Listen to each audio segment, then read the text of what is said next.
a beautiful thing.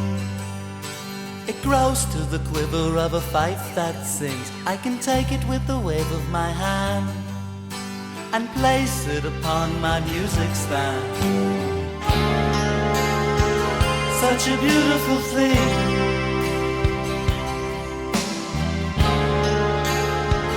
Such a beautiful thing.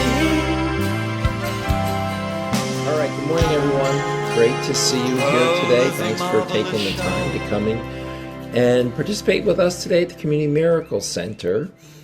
Before I begin my talk, I want to say, Happy Lunar New Year.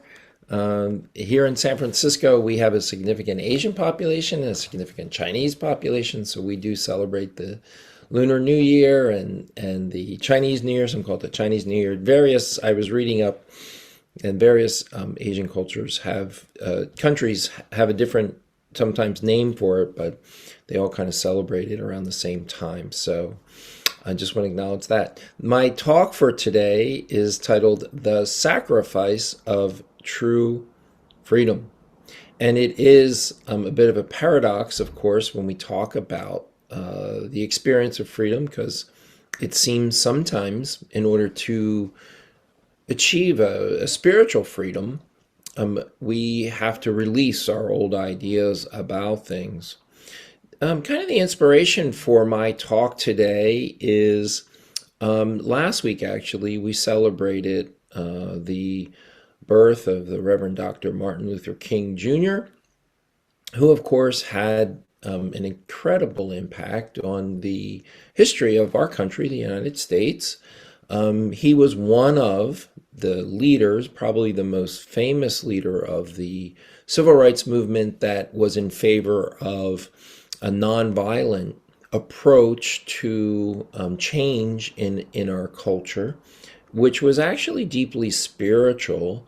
The tenets or the principles of nonviolence he learned from Gandhi, studying Gandhi, and actually in 1959, he actually made a trip to India, but that was after, he had studied some of the approaches to nonviolent civil disobedience in order to kind of end, like social and political and legal injustice, wherever it may be. And the truth is that when one people or one group or one person is freed of some form of oppression, it's always spiritual or mental. It's always some idea. It may give appearance in the world to be a law or a tradition or even an action of one person against another. And when we overcome that, we then experience a release from that. And miracle principle number 19 tells us that we're all healed when that happens. It says miracles make minds one in God.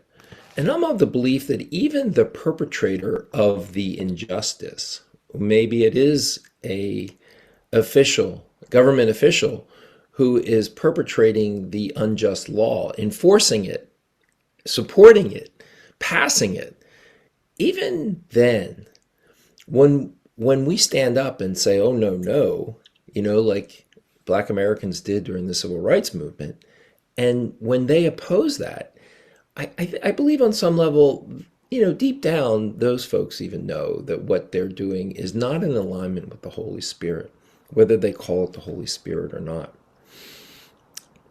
So let's take just a moment and think about, what happened during the American Civil Rights Movement during that time. And I think it's important for us to reflect on this because if you think about it, as a student of history, many historians believe that the Reverend Dr. Martin Luther King Jr. was actually the most important American of the 20th century. So think about that. There's a minister who was most important American, many historians believe, in the United States. Why is that? Well, because this movement was based on principles of nonviolence to change the culture. So we had millions of Americans, literally, who were without basic rights. What did the civil rights movement achieve? Well, it made sure that people that previously, many black Americans in the southern states, were subjected to what's called Jim Crow laws, which basically prevented them from actually even voting. So the right to vote was achieved. The right to public transportation, the Montgomery bus boycott, that started the right to public transportation for folks. The sanitation workers strike, people got better working conditions. Employment, people couldn't be discriminated against as easily now. Housing and medical care, education, all these things were changed through really many of the nonviolent approaches that they had. Now, I talked initially in my title, it uses the word sacrifice. And if you think about it, many people in the civil rights movement sacrificed things that the ego would call sacrifice. What does sacrifice mean? Well, here's a couple definitions. This first one's kind of religious. An act of slaughtering an animal or a person or surrendering a possession as an offering to a god or other supernatural figures.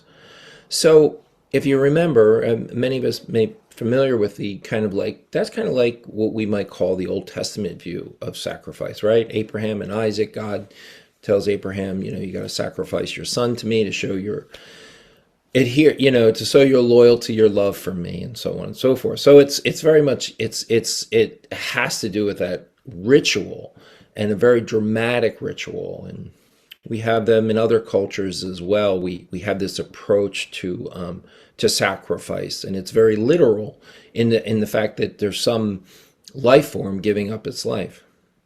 Here's another one that perhaps applies a little bit more to what our culture understands it as. The destruction of, sacrifice, the destruction or surrender of something for the sake of something else. So we hear this a lot, right? We hear it sometimes, parents say to their children, I sacrificed a lot for you. I sacrificed perhaps making more money for you. I sacrificed pleasure, the freedom that I could have had for you. I worked more so you could have more for you. Now, that's one example. That's one thing we sometimes hear in our culture. We appear to be giving some egoic pleasure up in order for someone else to benefit. Okay, so it appears to be that. And you could often say that when we experience the release of a attachment to an idea that causes us suffering, that it appears the experience may sometimes be that of a sacrifice. But of course, when it's a miracle, the benefit is much outweighs what we experience as the sacrifice. I want to talk a little bit about some of the principles of the nonviolent civil rights movement. And this is things that Dr. Martin Luther King actually wrote himself. I'm not going to talk about all of them, but I'm going to talk about a couple because to me they seem to align with the teachings of A Course in Miracles. Dr. King said this, wrote this as one of the principles.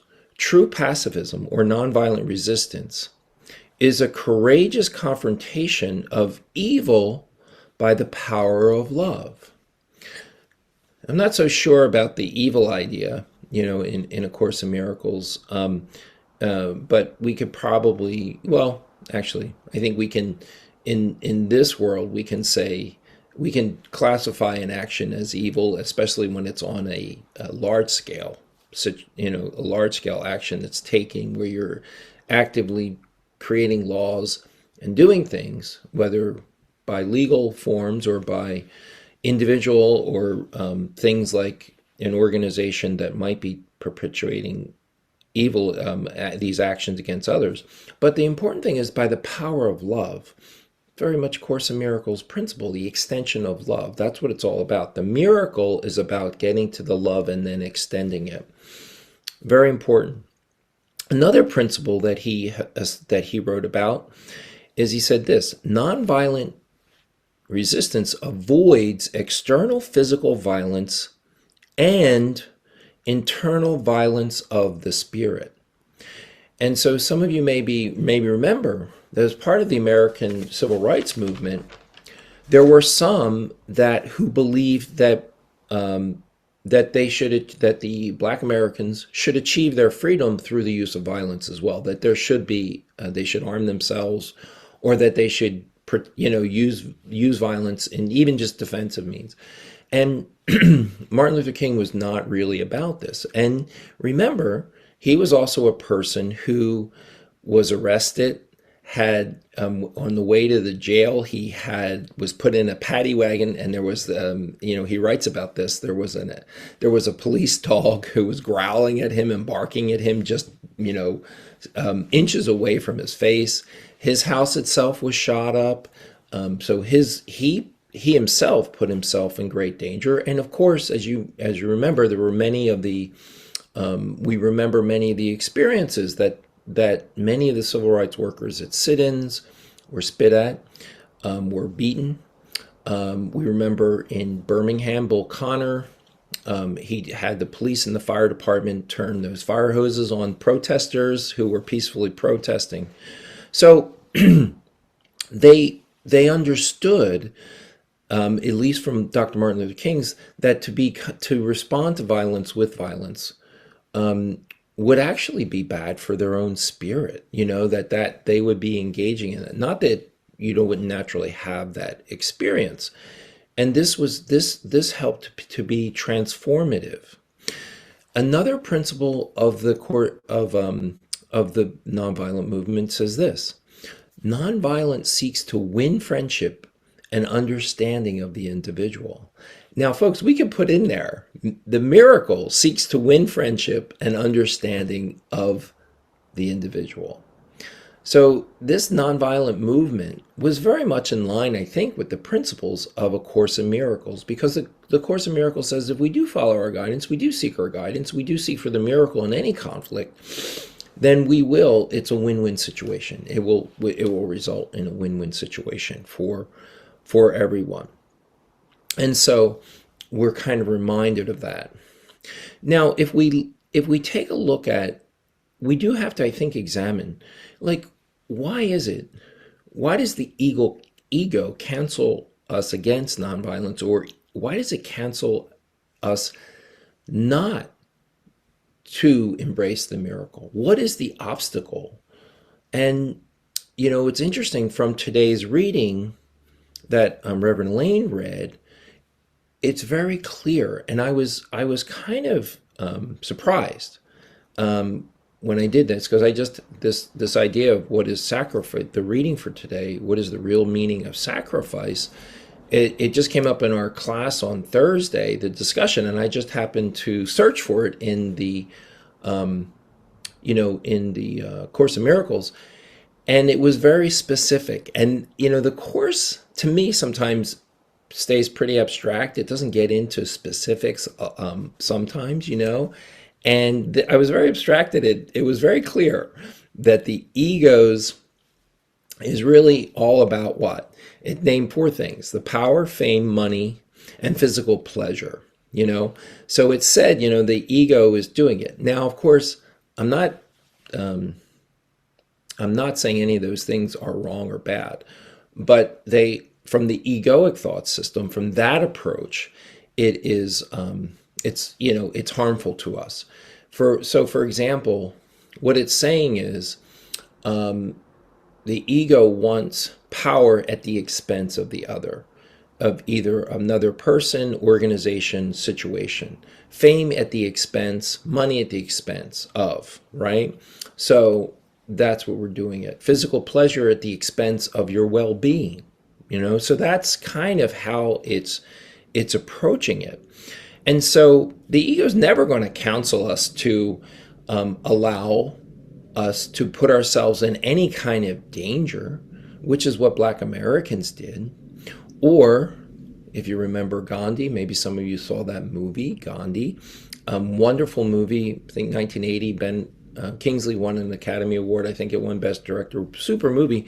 But if you remember, there were so many scenes in there where Or there was one scene in particular where they were protesting, I think it was the salt factories, and all these lines of Indian men who worked there went up and just went up, and the guards that were protecting the factory kept hitting them with the clubs, and they would fall away, and they would just keep coming because they knew the strategy behind it was that Gandhi believed in the decency of the British people, and he knew that they were going to watch this, and that's essentially how they won their freedom.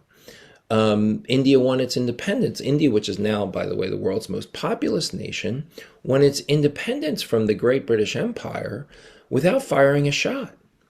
It's amazing. Think about that. They did it without firing a shot against the British. They just simply employed these tactics. And the compassion and empathy of the British public saw what was going on, pressured their own politicians to change their policy. And that's essentially what happened. So just like nonviolence is transformative, the miracle is transformative. So A Course in Miracles is counseling us today to kind of paradoxically question, right, our freedom. Like, we think sometimes our freedom is our ambition to achieve. And I think it's important for us to have goals and to achieve. But The Course in Miracles wants us to change the purpose. What's the purpose, right? The purpose of our ambitions now should be surrendering them to the guidance of the Holy Spirit, should be surrendering that to the forgiveness process. So yeah, it's important for us to do things, right? The Civil Rights Movement was about giving people freedom and access to parts of their lives that they didn't have. And what's important to understand there is that when they became free, we all became freer. But at the same time, we now kind of loosen up a little bit, right? Let us remember that the miracle is always knocking at the door, right? That's part of the interesting part of the miracle. When we are afraid of the miracle, we're afraid of sacrificing our ego, what our ego tells us we can get out of a relationship or a situation or a person, so on and so forth. When we're afraid of that, the miracle is always there. That's what's kind of nagging at us. The nagging part is that we're resisting the miracle. And so we sometimes think or experience these things as a sacrifice. They're not really sacrifices. They're really the understanding that we're going to broaden our spiritual freedom. When we lose our attachment to these things, to these powers that people seem to have over us, to the power that our supervisors may seem to have over us, or to the power that our special relationships have over us. Because why? Because we're the attraction of guilt, because we think there are things that we can lose in these situations. And we surrender to the purpose of the Holy Spirit. That's when we achieve our freedom. So we're not truly sacrificing anything. We're gaining freedom. We're gaining true freedom. But the ego doesn't want us to perceive that. The ego wants us to kind of perceive that, we have to suffer. We have to give something up. And, kind of what the civil rights movement was talking about is that in Dr. King, some of his writings, what he says the suffering is redemptive. So yeah, if we have to give up aspects of a special relationship that we realize now are harmful, or we have to give up some idol, which is giving us some kind of pleasure or satisfaction, there may be a period where we appear to experience suffering, but it's redemptive. In other words, it's going to expand our spiritual experience. and our spiritual being and free us from the bondage that we formerly held in that idea that it was for. So when the reading for today did say, although in truth the term of sacrifice is altogether meaningless, let's kind of keep in mind that. Let's kind of keep in mind that, whatever we may be experiencing in the world, from a standpoint of how it might be, some days are great, some experiences are great, and some are really, really challenging. And when we experience them as really challenged, the great thing about being in A Course in Miracles is we can say, well, it's not real. We know it's not real. And then we can work from there. So we let some of the air out of the balloon. So I think the truth is that true freedom, the freedom that gives us all the peace of God that we seek, is really achieved when we're willing to release our egoic attachments to them. Dr. Martin Luther King and the members of the American Civil Rights Movement were willing to surrender the attachments to their own future prosperity, in a way, their own future safety, their own present safety. And they were able to surrender that in order to understand that there was going to be a redemptive reward. And we can do the same thing. The redemption is that we'll experience freedom from the attachment of the ego thought system. And that really gives us the experience of love. And that's my talk for today.